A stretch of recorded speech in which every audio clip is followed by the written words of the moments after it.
What's going on, guys? Black Venom here, bringing you guys another video. So in today's video we're going to be watching the Back 4 Blood briefing video that Turtle Rock Studios actually just posted like a few hours ago. So basically we're just going to watch the trailer and then talk about it afterwards. So yeah, let's get into the video. Welcome to the world of Back 4 Blood, a thrilling cooperative first-person shooter from Turtle Rock Studios, creators of the critically acclaimed Left 4 Dead franchise. You are at the center of a war against the Ridden. These once human hosts of deadly parasites have turned into terrifying creatures, bent on devouring what remains of civilization. With humanity's extinction on the line, it's up to you and your friends to take the fight to the enemy, eradicate the Ridden, and reclaim the world. Clean.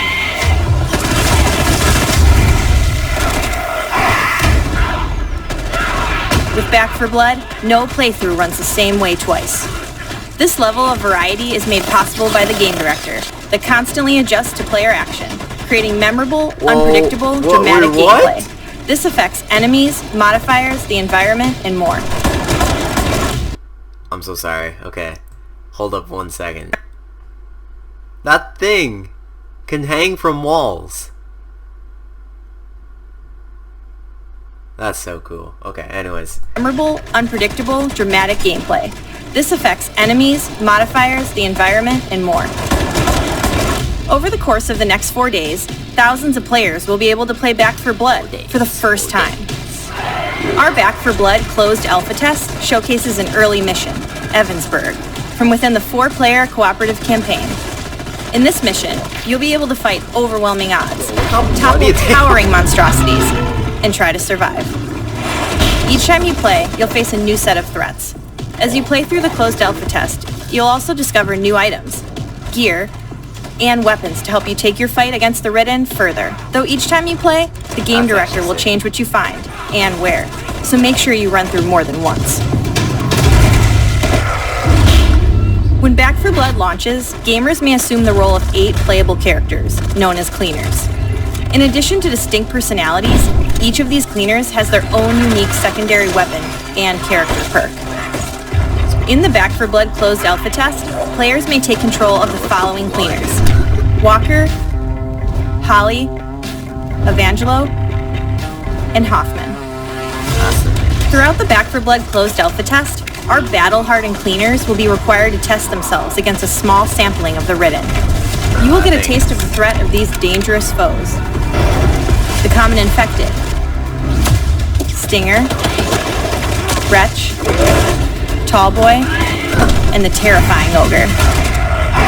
Back 4 Blood offers a new roguelike card system that allows players to customize their experiences and create new challenges. When you enter a mission, the game director will play what are called corruption cards. This will make the game more difficult, dynamic, and intense for the players. For example, spawning larger hordes of enemies, generating fog, or making ammo scarce. Players can then play their own set of cards to suit their playstyle. These cards can range from finding more of a specific weapon to giving your team benefits, such as faster healing or the ability to hold more ammo. These cards are earned by completing certain challenges and objectives. In the final game, players will be able to customize their decks to best take on whatever threat comes their way. The combinations are endless, leaving you with a unique experience every time. Knowing all of this, are you prepared to jump into Back 4 Blood's closed alpha test? We need your help to play, balance, test, and break our game so that it can emerge stronger when it launches. Please join us to help Turtle Rock Studios and Warner Brothers Games deliver a worthy co-op shooter the world has been dying to play. I'm already ready. You guys don't have to ask me if I'm ready. I'll play right now. So this part right here is just so cool to me because it just shows us one of the abilities that the special infected can do. So its name is Stinger, in case if you guys missed it. So Stinger can just like hang on walls, shoot like it's spider web, trap people, and during like different gameplays that we see, it looks like it can also lunge like the hunter as well. So this is gonna make this character a lot of fun. I'm pretty sure this is that character that everybody's gonna want to be. But yeah, that character looks sick. And in case you missed it, the big sledgehammer guy, his name is Tall Boy. Modifiers, the environment, and more. So 2 days, because it's already December 15th that I'm watching this. But 2 days you're telling me I get... Oh, I can't wait, man. I can't. The players will be able to fight over...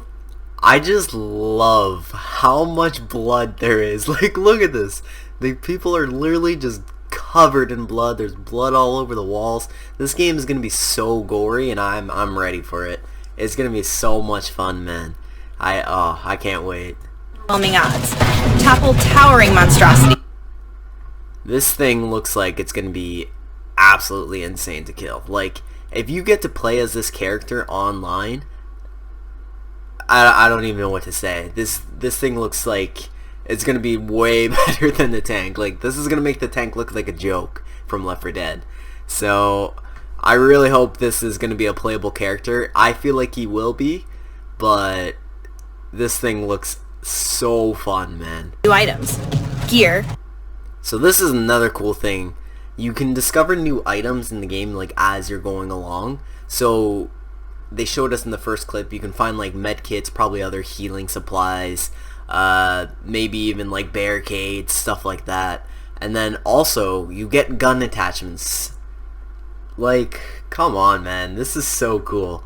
Not only do you get gun attachments and as well, weapons to help, but you find like different level weapons. So obviously, like, the higher the level, like 4 stars here, obviously this is gonna make this gun like way stronger, or way more powerful to kill like the special infected. I'm assuming the common infected are gonna be really easy to kill, but I feel like this thing right here is gonna just absolutely dominate the special infected, which is pretty cool actually.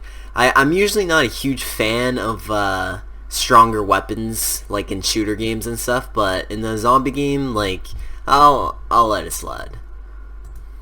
Take your fight against the Ridden further. Though each time you play, the game director will change what you find and where. So make sure you run through. So that's pretty interesting too, if you didn't hear what she said.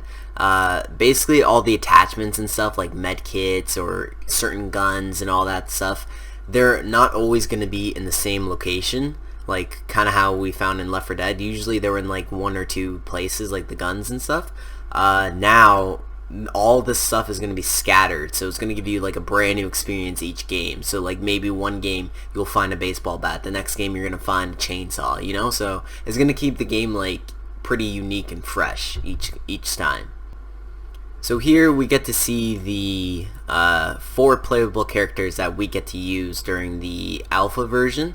There's actually 8 total, which is, I find pretty cool, because I thought it was just going to be the 4 main guys here.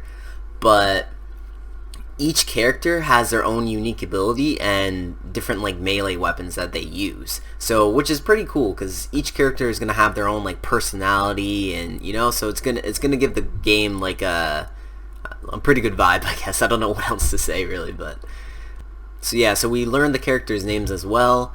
Our leader here that I said in the last video, his name's Walker. Obviously we knew her name was Holly because they said so before. I Love Angelo or something they said his name is. Holly?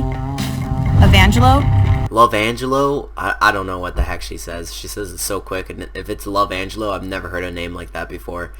And our last character here that we learn about is Hoffman. So yeah. So something that I saw when I was rewatching like one of the trailers, is I actually saw this bubble before, but I forgot to add it in my last video.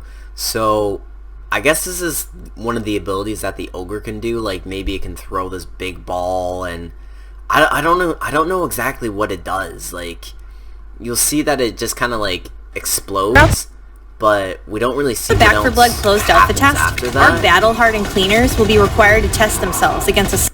So I'm guessing this is just something that the ogre can throw, and if it hits you, it just does damage. I don't think there's anything too special to it. Like, alright, so we've finally learned what this character is. Our hunter-spitter is called a stinger, which I don't really know how I feel about that name. Like, it's a cool name, don't get me wrong, but it doesn't really make sense to me personally right now, because I thought it was more like a spider kind of thing. Like, you know how it shoots out the spider web and stuff, so I thought like maybe Widow or something it was gonna be called, but I don't know.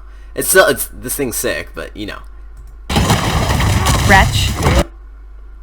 Wretch. Alright, so we learn what our boomer guy name is. His name's Wretch. I kind of like that name, actually. It sounds pretty cool. Tall Boy. And I like how they named this guy Tall Boy, our Charger look-alike. I don't know, it's just one of those names that I kind of like. I don't really know why I like it, but it suits him, I feel like. And as we learned from my last video, I actually heard one of the characters say Ogre, and sure enough, that's its name. So here we get our first look at the new card system that's going to be in the game. I'm pretty sure this is going to be like in single player mode as well as versus mode. I have mixed feelings about it, honestly. Usually like cards can kind of like ruin a game, but we'll see how it is in the actual game. It's definitely a good thing and a bad thing. The reason why I think it might not be so bad is because it can make the game more challenging. So when you're new to the game, you probably don't have to add cards really. Like maybe it's just like revive faster, have extra ammo in your clip, like stuff like that. You know what I mean?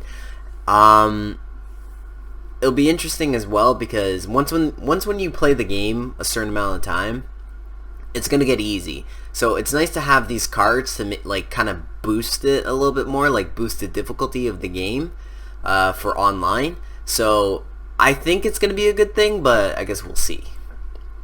So something cool there that she says as well is it will actually, having some of these cards can spawn more enemies, just make it more difficult for you to play overall.